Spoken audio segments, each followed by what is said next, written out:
कर्म का फल सबको मिलता है, एक सच्चाई जो हर इंसान को जाननी चाहिए। गांव के बाहर एक पुराना पीपल का पेड़ था। उसके नीचे बैठा था एक बूढ़ा साधु, चेहरा झुर्रियों से भरा, आंखों में एक गहराई जो भविष्य तक देख ले।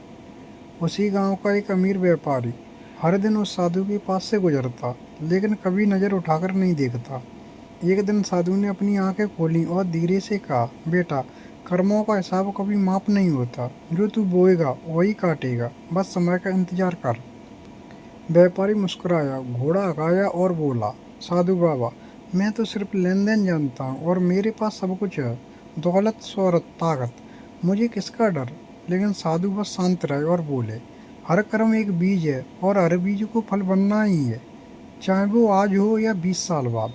क्या आपने भी कभी किसी को दुख दिया है और सोचा कि कोई नहीं देख रहा? तो रुकिए, एक कहानी आपकी सोच बदल देगी। उस गांव में एक अनाथ बच्चा भी रहता था। नाम था अर्जुन। रोज मंदिर के बाहर बैठकर भीख मांगता। एक दिन बारिश में भीगता हुआ, कांपता हुआ मंदिर की सीढ़ियों पर बैठा था। तभी वो अमीर व्यापारी आया और उसका पैर उस गीली सीढ़ी पर फिसल गया। उसने गुस्से में आकर उस बच्चे को धक्का दे दिया और कहा, साले, मेरी गाड़ी गंदी कर दी तूने। अर्जुन चुपचाप उठा, आंखों में आंसू थे पर होठ बंद। उसी समय मंदिर के पुजारी ने ये सब देखा और बस एक ही बात कही, ध्यान रखना सेठ जी, ये दुनिया गोल है पर कर्म लौटते हैं। लेकिन सेठ हंसता रहा, मैं पैसे से सब कुछ खरीद सकता हूँ। किस कर्म की बात कर रहे हो आप पंडित जी? क्या आप जानते हैं कि पैसे से सब कुछ खरीदा जा सकता है? या कभी किसी मासूम के साथ गलत करके भी आपको एहसास नहीं हुआ? समय बीत गया, अर्जुन बड़ा हो गया और उसकी किस्मत ने उसे शहर पहुंचा दिया। वहीं दूसरी ओर व्यापारी का समय बिगड़ने लगा। पहले उसके गोदाम में आग लगी, फिर बेटे का एक्सीडेंट हुआ, फिर बीमारी ने उसे बिस्तर पर ला दिया। एक दिन वो इलाज के लिए शहर के अस्पताल में भर्ती हुआ और उसी अस्पताल का मैनेजर था अर्जुन। हाँ, वही अनाथ बच्चा, अब एक सफल इंसान, लेकिन विनम्र, शांत और समझदार। जब व्यापारी को पता चला कि अर्जुन ही अस्पताल चला रहा है तो उसके पांव कांपने लगे। लेकिन अर्जुन मुस्कुराया और बोला, मैं बदला लेने नहीं आया सेठ जी, बस आपको याद दिलाने आया हूँ, कर्म का फल सबको मिलता है, देर से ही सही। अगर आप अर्जुन की जगह होते तो क्या आप माफ़ करते या बदला लेते? उस रात अर्जुन अपने ऑफिस में बैठा था। सामने फाइलें खुली थी और उसकी नज़र एक नाम पर अटक गई, सेठ हरीलाल अग्रवाल, भर्ती, गंभीर स्थिति में। यही था वही नाम जिसने कभी उसे मंदिर की सीढ़ियों से गिराया था, जिसने उसे गाली दी थी, धक्का दिया था, लेकिन आज वो बिस्तर पर बेबस पड़ा था। और इनकी आंखों में कोई घमंड नहीं था, ना बदले की चिंगारी, बस एक शांत आंसू जो उसकी पलकों से लुढ़ककर उसके हाथ की हथेली पर गिरा। बचपन की भूख, अकेलेपन की तड़प, दूसरों की उपेक्षा। जिस बच्चे ने एक रोटी के लिए मंदिर की घंटी बजाई थी, आज वही करोड़ों का अस्पताल चला रहा था। लेकिन अर्जुन जानता था, अगर उसने उस नफरत को सीने में रखा होता तो वो आज यहाँ तक नहीं पहुँचता। अर्जुन ने खुद से एक वादा किया था, जो मुझे मिला वो शायद भगवान की कृपा थी। अब मैं किसी के कर्म का जवाब अपने कर्मों से दूंगा, अच्छा बनकर। क्या आपके जीवन में भी कोई ऐसा अतीत है जो आज भी आपको भीतर से तोड़ता है?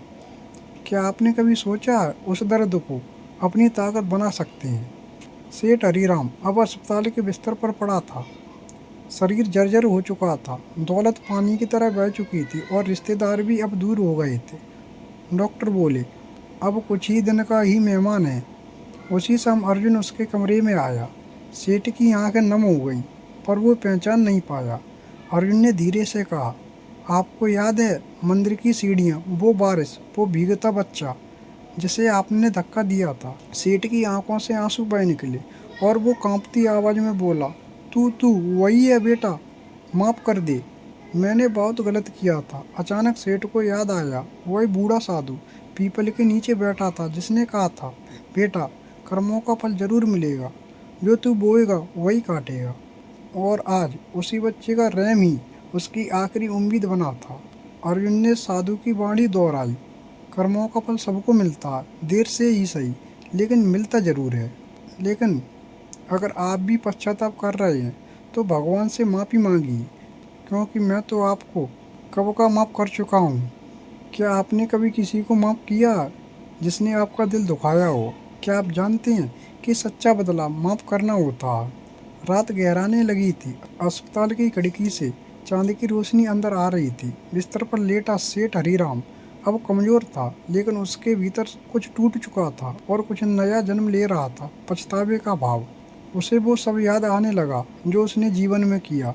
कैसे उसने नौकरों को गालियाँ दी, कैसे गरीबों को तुच्छ समझा, कैसे दौलत के नशे में खुद को भगवान समझ लिया।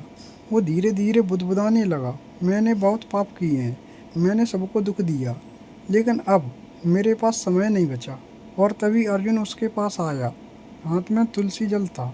सेठ ने कांपते हुए कहा, बेटा, क्या भगवान मुझे माफ़ करेंगे? अर्जुन ने सिर झुकाकर कहा, जब इंसान सच्चे मन से पछताता है तब भगवान माफ़ करते हैं, लेकिन आपको सिर्फ माफ़ी नहीं, सेवा भी करनी होगी। सेठ ने पूछा, कैसी सेवा?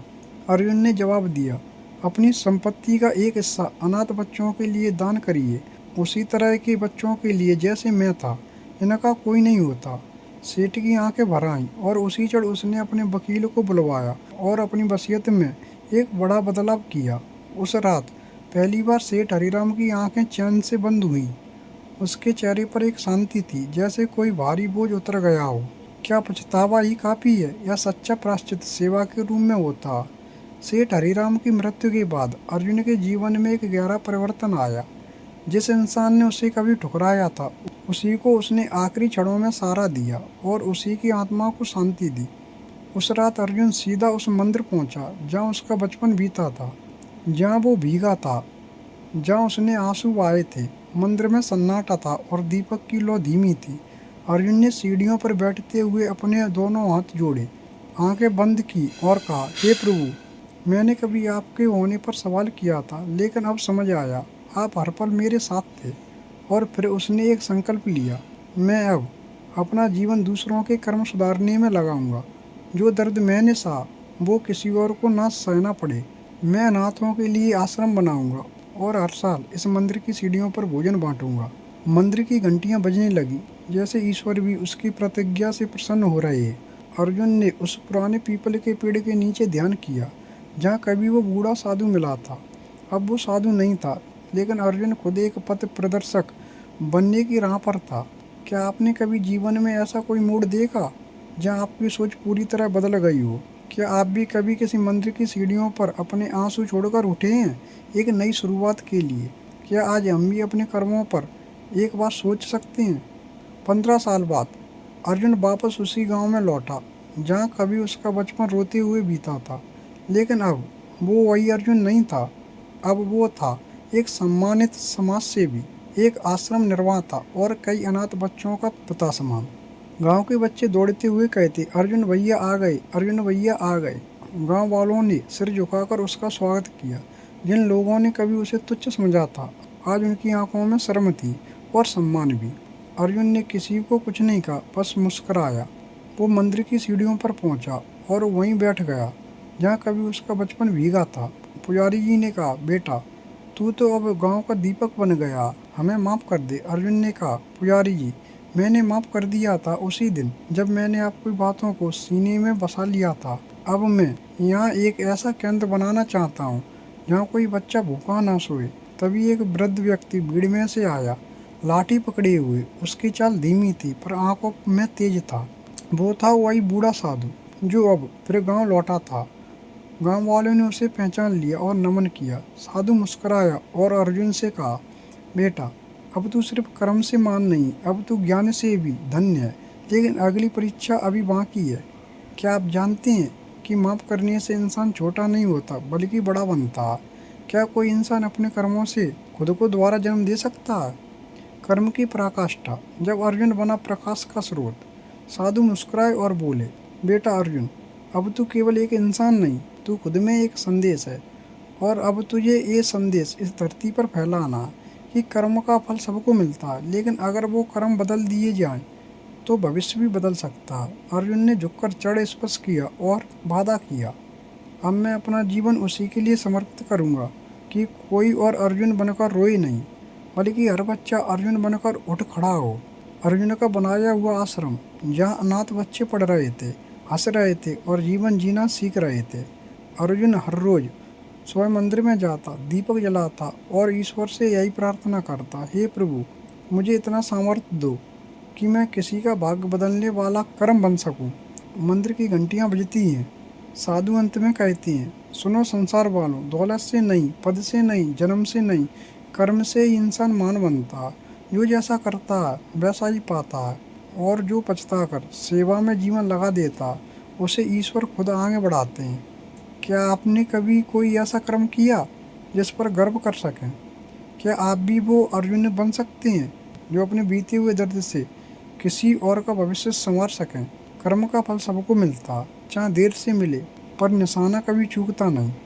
लेकिन अगर आप सच्चे मन से कर्म बदल दें और वही इंसान इतिहास बदलता है। अगर इस कहानी ने आपके हृदय को छुआ हो तो कृपया वीडियो को लाइक करें, अपने अनुभव कमेंट में लिखें और ऐसी ही प्रेरणादायक कहानियों के लिए चैनल को सब्सक्राइब करें। जय श्री राम।